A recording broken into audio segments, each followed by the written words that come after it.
व्यासपीठावर उपस्थित महाराष्ट्र नवनिर्माण सेनेचे अध्यक्ष राज ठाकरे, संजय तर आमच्या दोघांचा कॉमन मित्र आहे. व्यासपीठावरील सर्वच तिन्ही पक्षाचे, राष्ट्रवादीचे सुद्धा नेते आहेत आणि उद्याचे या नगराचे नगरसेवक आणि जमलेल्या माझ्या तमाम हिंदू बांधवांनो, भगिनींनो आणि मातांनो, जरा आवाजाची गडबड आहे. आणि एक 4 दिवसापूर्वी मला मुलाखतकाराने विचारलं होतं, इस चुनाव की खासियत क्या है. म्हटलं खासी यही खासियत है. सगळेजण खोकतायत, सगळ्यांनाच घशाचा त्रास होतोय आणि हा काय अचानक नाही झालेला. त्याच्या मागे हे सगळं जे काय राजनी सांगितलं ते षडयंत्र हळूहळू हळूहळू आपल्या गळ्यापाशी आवळत आवळत आवळत हा केवळ माझा नाही तर आपल्या सगळ्यांचा आवाज चेपण्याचा प्रयत्न चाललेला आहे. आज राज, तू 2 उमेदवार दाखवले ज्यांना 5 कोटीची ऑफर होती, 1 कोटीची होती. तशा त्या आणखीन एक ताई आहेत, ज्योतिताई, त्यांना पण ऑफर होती. त्यांनी नकार दिला. नाहीतर कोटी कोटी रुपये घेतल्यानंतर आपल्याला काय कळलं असतं. पण त्यांनी नकार दिल्यानंतर आपण काय करणार आहात हा प्रश्न आहे. कारण आजच सकाळी तुमच्याकडे सुद्धा आलं असेल, कारण आता सोशल मीडिया खूप सगळीकडे पसरलेला आहे. इन्स्टावरती काही रील फिरतायत. मी मगाशी आल्या राजू पाटलांनी विचारलं की कल्याणमधलाच तो विभाग आहे ना, विभाग क्रमांक 29. हा, ज्योतिताई आहेत का? या या बघा ताई, तुम्हाला आणि तुम्हाला सगळ्यांना खरंच खूप खूप धन्यवाद देतो आणि खूप निरोगी दीर्घायुष्य लाभो अशी आई जगदंबेच्या चरणी प्रार्थना करतो.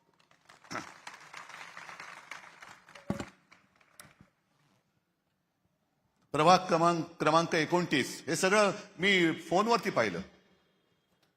घराघरामध्ये पाकिटं जात आहेत, पैशाची पाकिटं. आणि हीच आता निवडणूक, आता निवडणूक संपली आहे, नेमणुका सुरू झालेल्या आहेत.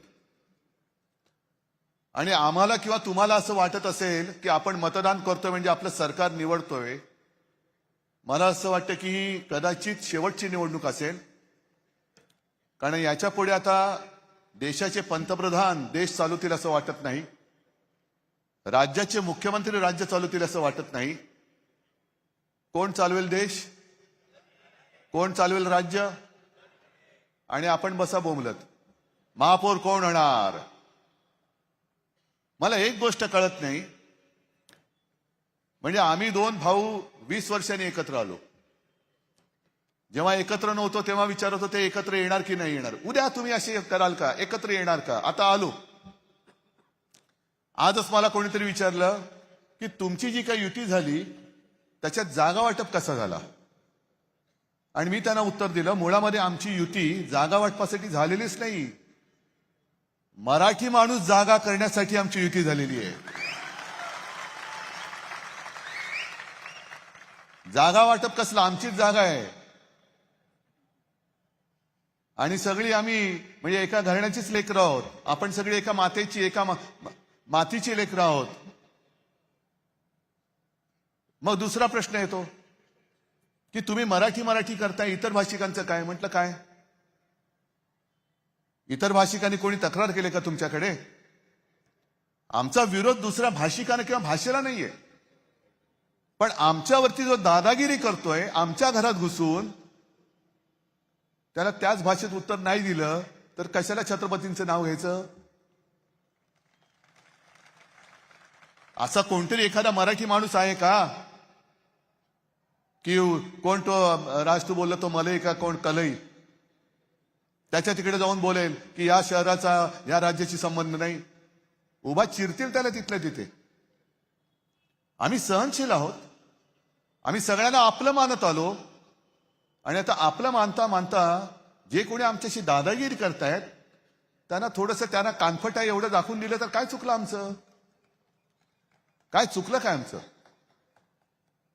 इतर भाषिकांचं आमचं काहीच म्हणणं नाहीये. मराठी आमची आई आहे, ठीक आहे, हिंदी आमची मावशी आहे.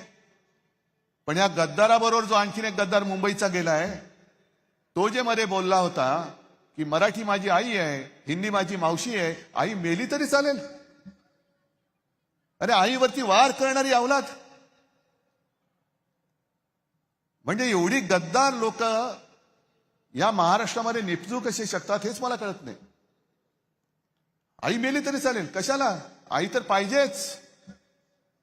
मावशी असू द्या, काकी असू द्या, मामी असू द्या, आणखीन कोणी असू दे ना.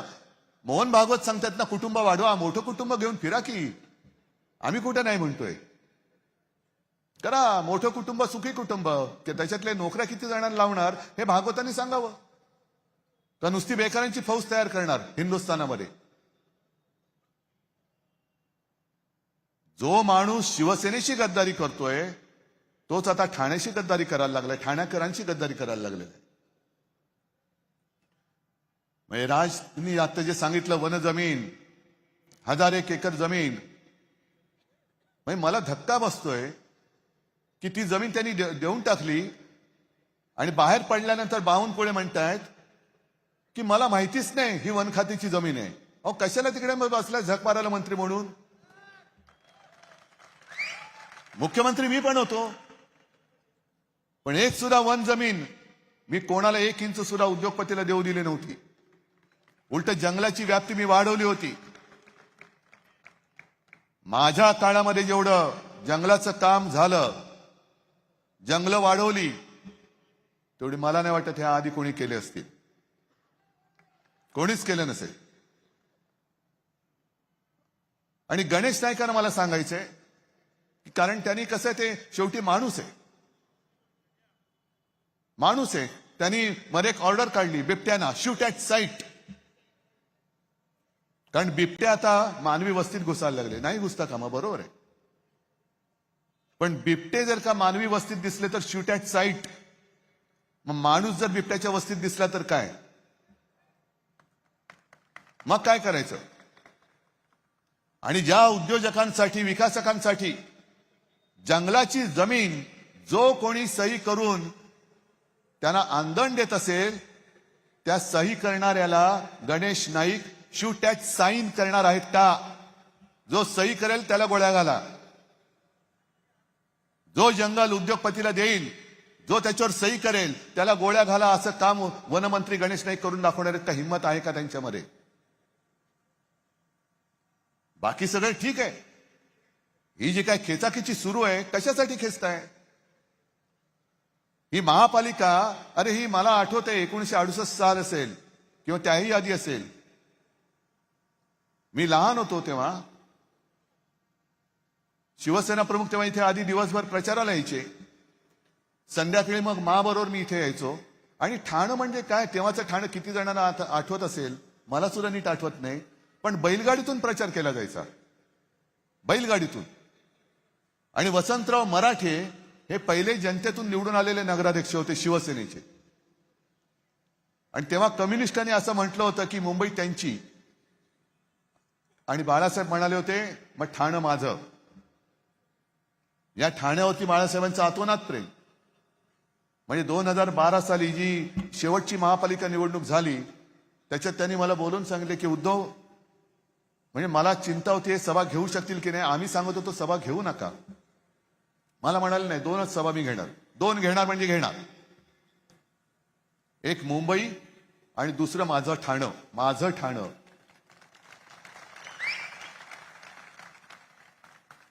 हे एवढं प्रेम बाळासाहेबांचं तुमच्यावरती. आणि मला आजही आठवतंय, आता विकासकाच्या गोष्टी किंवा विकासाच्या गोष्टी या अनेक होत आहेत. तेव्हाची गरज काय होती?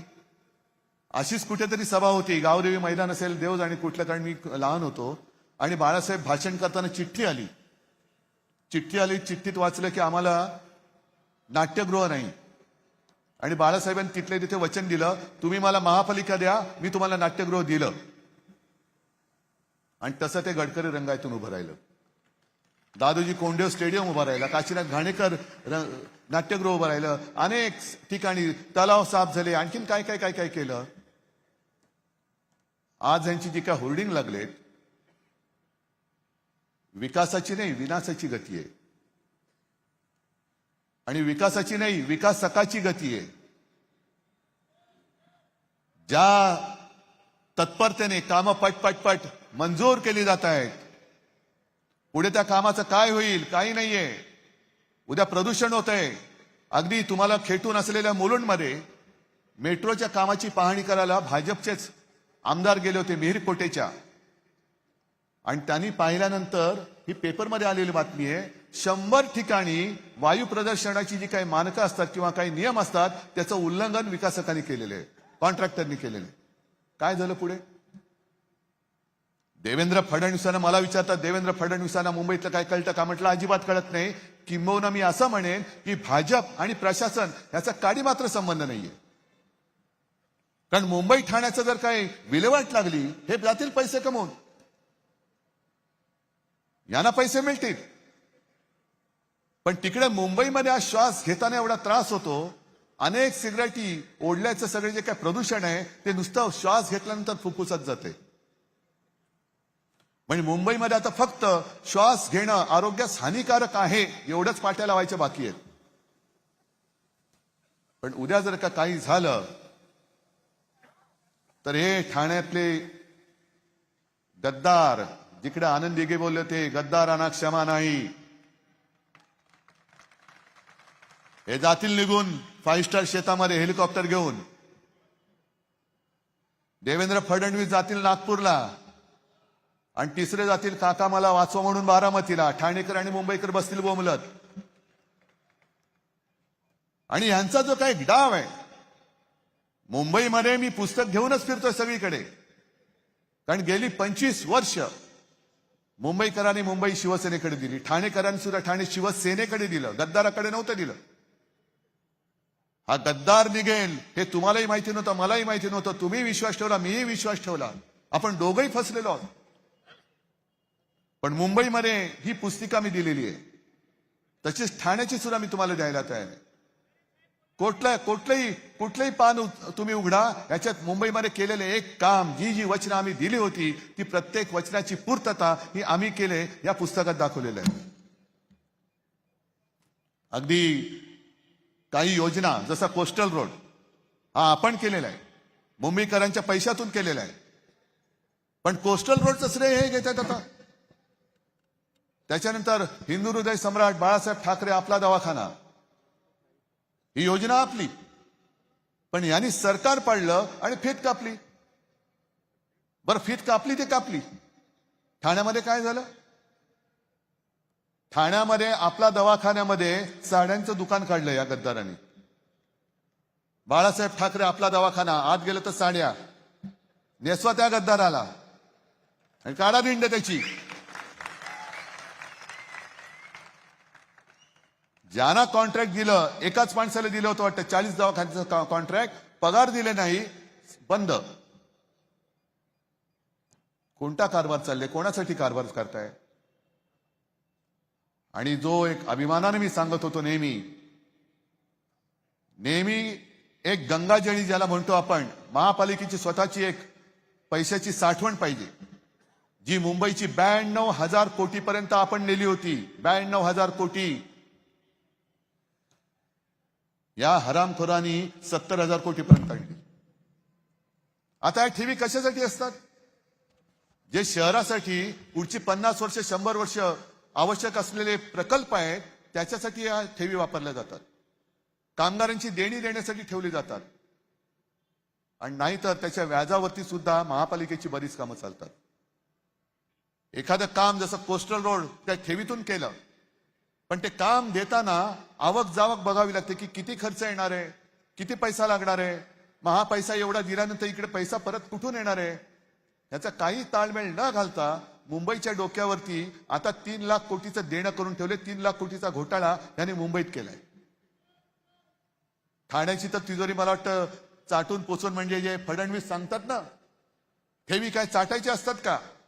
अहो, इकडे ठाण्यातल्या तुमच्या गद्दार साथीदाराने ठेवी तर सोडा, तिजोरी पण चाटून पुसून टाकली असेल. निवडणूक झाल्यानंतर, आपली सत्ता आल्यानंतर कळेल तिजोरीमध्ये काही शिल्लक ठेवले की नाही. नव्या मुंबईची तिजोरी त्यांनी खाली केलेली आहे, ठाण्याची तिजोरी खाली केली आहे. आणि काही महिन्यांपूर्वी तुम्हाला आठवत असेल, नरेंद्र मोदी मुंबईत आले होते आणि त्यांनी भाषण केलं होतं, बैंक में पैसा रखकर विकास नहीं होता है जी. मग एफडीची जी संकल्पना आहे ही मोडीत का नाही काढत? का सगळे जे चाकरमानी आहेत, जे नोकरी करतात, पगार मिळवतात आणि त्यातनं काही पैसे वाचून फिक्स डिपॉझिटमध्ये ठेवतात भविष्यासाठी, कशासाठी ठेवतात? त्याने सांगत की उधर पैसा रखकर कुछ होता नहीं जी, तुम्ही काय देणार आहात पैसे? पण मोदींचं जे एक षडयंत्र आहे, एक तर संपूर्ण कारभार नासून टाकलेला आहे. देश संपूर्णपणे अदानीच्या हातामध्ये द्यायचा, महापालिका पूर्णपणे भिकारी करून टाकायच्या. महापालिकेचे जे काही नेहमीचे येणारे स्रोत होते ते सगळे आज केंद्राच्या हातात गेले. मुंबई, ठाणे, महाराष्ट्रातले सगळे उद्योग हे गुजरातला नेलेले आहेत. आणि मग मुंबई महापालिका भिकारी करायची, ठाणा भिकारी करायची, नवी मुंबई भिकारी करायची. पूर्वी ऑक्ट्रॉयच्या निमित्ताने जो थेट पैसा महापालिकेच्या तिजोरीत यायचा तोही आता बंद झालाय.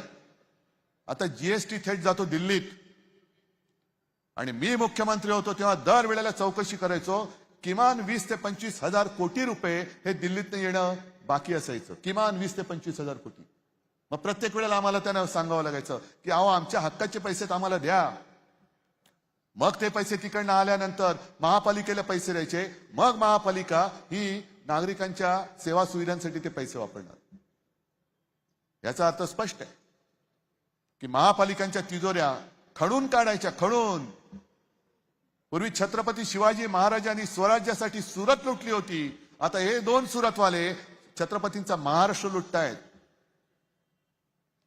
जेवढा इंग्रजांनी आपल्याला लुटलं नव्हतं तेवढे भाजपवाले आपल्याला लुटतायत. आणि मग पूर्ण यंत्रणा मारून टाकल्यानंतर रोज उठून सगळ्या महापालिका, सगळी राज्य ही मोदींच्या दाराशी भिकेचा कटोरा घेऊन उभी राहिली पाहिजेत. आणि ते देतील तेवढे तुकडे घेऊन जायचं, वरती आवाज नाही करायचा. हे असं आपल्याला आयुष्य पाहिजे?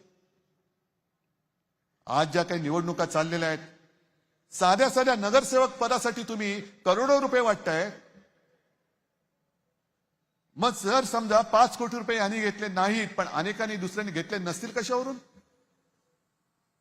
आणि पूर्ण राज्यभर आज 29 महापालिका आहेत, असा कोटी एक एक कोटी, किती कोटींचा पाडा म्हणायचा तुम्ही म्हणा. तो म्हटल्यानंतर तो दिलेला पैसा हा कोणाच्या खिशातून काढणार? म्हणजे खिशात तुमच्याच हात घालणार आहेत. आणि जर तुमच्या खिशात हात घालणार नसतील तर मग हा काय ड्रग्जचा पैसा आहे का? साताऱ्यामध्ये ज्या एका ड्रग्जच्या फॅक्टरीवरती धाड पडली, सुषमाताईंनी त्याचं सगळं बिंग फोडलं होतं, पण काही नाही. देवेंद्र फडणवीस, मी म्हणेन एवढं कोडगं सरकार आजपर्यंत महाराष्ट्राला कधी लाभलं नव्हतं. कोडगे आहेत सगळे, निर्लज्ज आहेत. विधिमंडळामध्ये सुद्धा शिवसेनेच्या आमदारांनी पुराव्यानिशी प्रकरणे त्याने दिली. कोणाचे डान्स बार आहेत, कोणाच्या काय अवैध खाणी आहेत, काही नाही. Clean chit, clean chit. आणि आम्ही काही जर का केलं तर बोंबा बोंब, आम्ही करतच नाही पण बदनाम करून टाकायचं.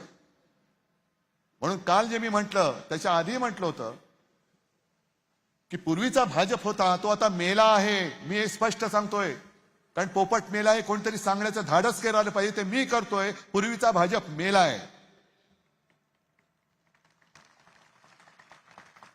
कारण पूर्वीच्या भाजपामध्ये राष्ट्र प्रथम होतं. आत्ताचा भाजप हा चोर प्रथम, भ्रष्टाचारी प्रथम, गुंड प्रथम. तुमच्या ठाण्यातला एक तो गुंड, काय त्याचं नाव, त्याला वर्ण आधी अडवलं होतं, त्याच्यानंतर घेतला त्याला. म्हणजे भाजपचं कसं झालेलं आहे की आधी करायचं, म्हणजे आता ही वनजमीन दिली, त्याच्यानंतर त्या तुषार आपल्याला स्वीकृत नगरसेवक केलं, आणखीन कोणी मग काहीतरी केलं. मग त्या पालघरच्या साधू हत्याकांडात ज्याच्यावरती आरोप केले त्याला पक्षात घेतलं आणि मग लोकांनी म्हणजे आधी कपडे काढायचे, स्वतःच कपडे काढणार आणि लोक असली तर पुन्हा निर्लज्जपणे कपडे काढणार. पण मधल्या काळात काढले होतेच ना कपडे, पाहिले ना लोकांनी. पूर्वी ती एक पेनची जाहिरात होती ना, सब कुछ दिखता है, तसं भाजपचं चाललेलं आहे.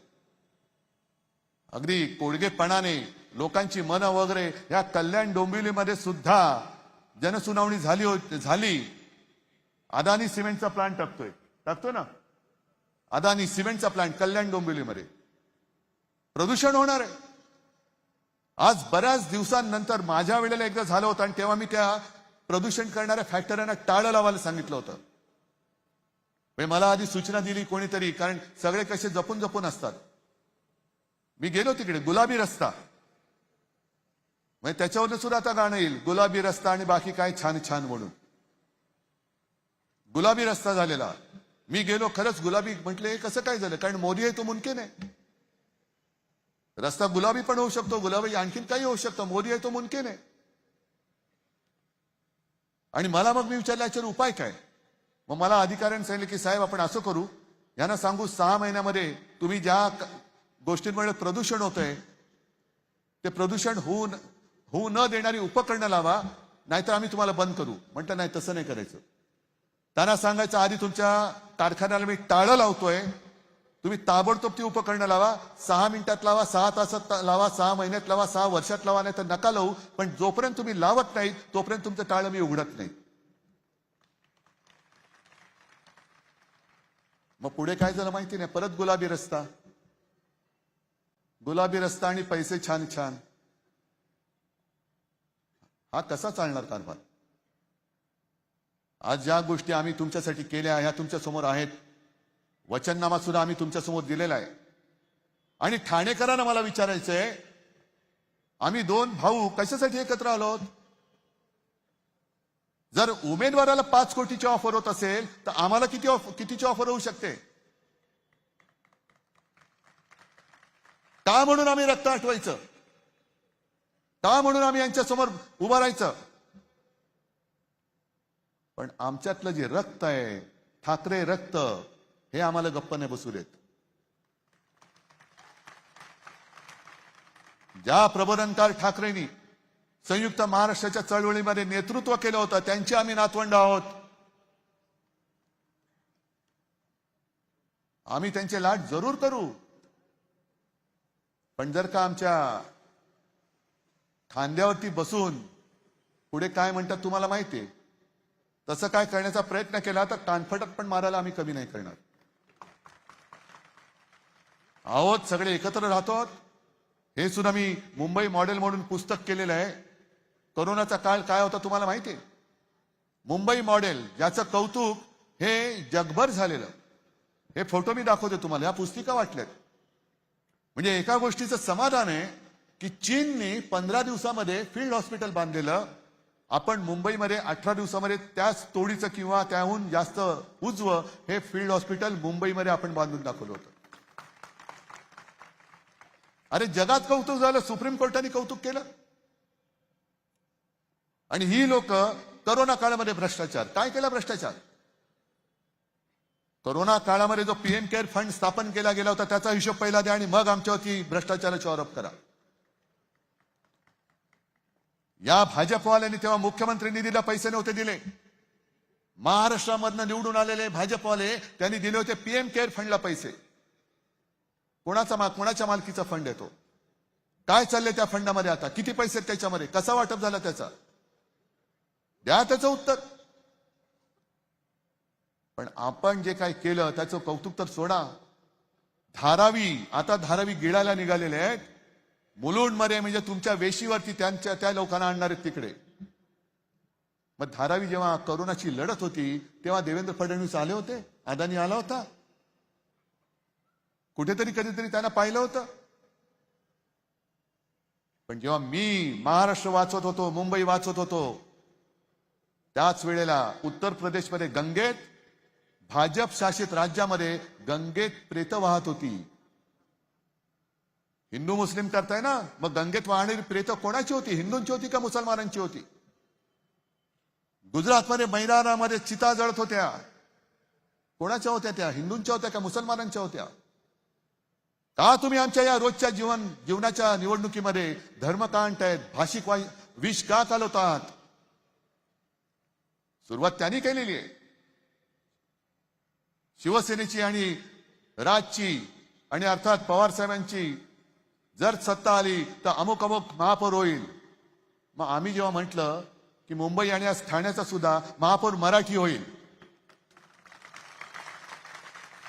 मग हे म्हणायला लागले नाही महापौर हिंदू होईल. का हो? तुम्ही मराठी माणसाला हिंदू नाही मानत? आम्ही सांगतो ना, जे शिवसेना प्रमुख सांगायचे की देशामध्ये आम्ही हिंदू आहोत पण महाराष्ट्रामध्ये आम्ही मराठी आहोत. देशामध्ये आम्ही हिंदू आहोत पण गुजरातमध्ये आम्ही गुजराती आहोत. देशात आम्ही हिंदू आहोत, बंगालमध्ये बंगाली आहोत.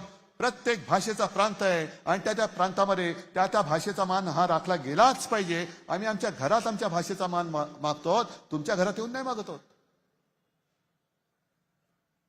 आणि इतर राज्यामध्ये मला एक माणूस असा दाखवा, मराठी माणूस जो तिकडे जाऊन दादागिरी करतोय. आहे कोण? तिथे जाऊन तो बिल्डर झालाय आणि तिथल्याच माणसाला घर नाकारतायत. उभा चिरतील त्याला तिथल्या तिथे. आमचं भांडण फक्त न्याय हक्कासाठी आहे. आम्ही ही सगळी कोरोना काळामध्ये जी कामं केलेत याच्यामध्ये सर्व भाषिकांची, सर्व अगदी मुसलमान सुद्धा त्याच्यामध्ये होते, त्यांना सुद्धा उपचार केलेले आहेत. ख्रिश्चन सुद्धा होते, त्यांचे सुद्धा उपचार केलेत. गुजराती होते, उत्तर भारतीय होते, जैन होते, सगळेच होते, त्यांना सुद्धा उपचार करून आपण बरं करून घरी पाठवलेले आहेत. जी कामं आपण ठाण्यात केली, मुंबईत केली, कोस्टल रोड केला, त्या कोस्टल रोडवरनं सगळेच जातात ना, सगळे धर्मीय जातात, सगळे भाषिक जातात. आणि विशेष म्हणजे तो कोस्टल रोड हा टोल फ्री आहे. गडकरींसारखा टोलवाला नाहीये तो. मुंबई गोवा रस्ता 200 वर्ष खड्डा पडणार नाही. अरे 200 वर्ष तो होणार की नाही हे आम्हाला कळत नाही अजून. किती वर्ष चालू आहे चालू आहे चालू आहे. तर ही निवडणूक ही ठाकरे बंधूंची नाहीये. आम्ही असे अनेक विजय सुद्धा मिरवलेले आहेत, पराभव पचवलेले आहेत. आजोबा जेव्हा लढत होते तेव्हा तर ते निवडणुका लढतच नव्हते. शिवसेना प्रमुखांनी कधी निवडणूक नाही लढवली. आमची तळमळ आहे ही तुमच्यासाठी आहे. आज संपूर्ण देशात, संपूर्ण महाराष्ट्रामध्ये कोण यांच्या झुंडशाही विरुद्ध आवाज उठवतोय? काय पडले आम्हाला गरज? पण आम्ही तुम्हाला बांधील आहोत, अदानी किंवा भाजपला बांधील नाही आहोत. आम्ही देशभक्त आहोत, आम्ही महाराष्ट्र भक्त आहोत, आम्ही मोदी भक्त किंवा भाजप भक्त नाही आहोत. होय आम्ही दिला होता त्यांना पाठिंबा, पण फसगत झाली. मी मागेच म्हटलं की शिवसेनेची 25 वर्ष भाजपा सोबतच्या युतीमध्ये सडली. तेच आज मी पुन्हा बोलतोय. आणि आता तुमचे आयुष्य सडू नये म्हणून आम्ही एकत्र येऊन शिवशक्तीची निर्मिती केलेली आहे. आणि मला अभिमान आहे की सगळ्यांचा एक काळ असतो. काही वेळेला डोळ्यावरती पडदे असतात, काही वेळेला आपल्याला असं वाटतं की अरे हा बरोबर आहे, नंतर कळतं अरे हा तर बरोबर नाही, हा तर भयानक आहे, बकासूर आहे, भस्मासूर आहे. मी तर वाट बघतोय गणेश नाईकजी, टांगा पलटा कराच. आणि घोडे बेपत्ता नाही, हे घोडे नाहीये, ते खेचरे आहेत. भाजपवाल्यांची ओझी वाहणारी खेचरे आहेत. उद्या त्या बाजूच्या अंबरनाथ मध्ये काय केलं पाहिलं ना? यूज अँड थ्रो वापरलं आणि फेकून दिलं त्यांना. उद्या या मिंदेचं सुद्धा मुंबईत, ठाण्यात सगळीकडे हेच करतील, यूज अँड थ्रो. कारण भाजप हा निर्गुण आहे.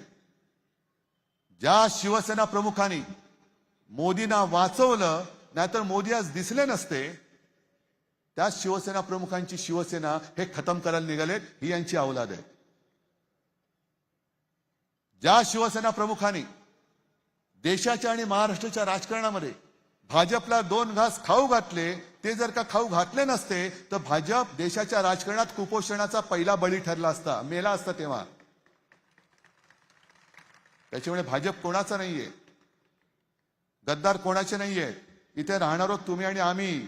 आपली बांधिलकी या मातीशी आहे, त्या मातीला जागा तुम्ही. हे असे गद्दार येतील आणि जातील, पण तुमच्यासाठी लढणारे कोणी येणार नाही. आज आम्ही दोघं उभे आहोत. आज जर का चुकलात तर उद्या म्हणतील लोक, अरे कशासाठी यांच्यासाठी लढायचं, का लढू आम्ही.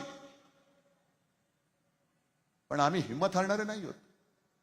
ही आज एवढी तोबा गर्दी इकडे दिसते, ही पैसे न देता किंवा पैसे न घेता आलेली लोक आहेत.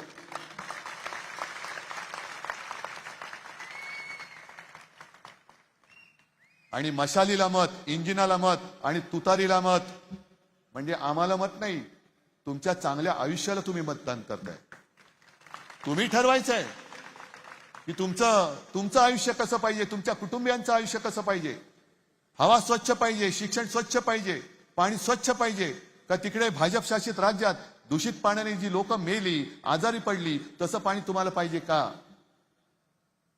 आणि हा एकदा विचार केला तर मला वाटतं निवड स्पष्ट आहे. जिथे जिथे मशाल असेल तिथे मशाल, जिथे इंजिन असेल तिथे इंजिन, आणि जिथे तुतारी असेल तिथे तुतारी. तिसरा झाल्यानंतर चौथा विचार नाही. एवढी स्पष्ट स्वतःच्या आयुष्याची दिशा ठरवणारी निवडणूक आहे. त्याच्यामुळे ती दिशा ही तुम्हीच ठरवायची. तुम्ही एकदा ठरवल्यानंतर पुढची सगळी वचनं पाळण्याची जबाबदारी ही आमच्या दोन भावांची. आणि हा ठाकरेंचा शब्द आहे, मोदी गॅरंटी नाहीये. हा ठाकरेंचा शब्द आहे. ठाकरे जे बोलतात ते करतात, पण ठाणेकर बोलतात ते करणार का नक्की. मग विजय मिरवणुकीला आम्ही यायचं. महापौर आपला. सगळ्यांना शुभेच्छा देतो. जय हिंद, जय महाराष्ट्र. धन्यवाद सर. यानंतर राष्ट्रगीत होईल.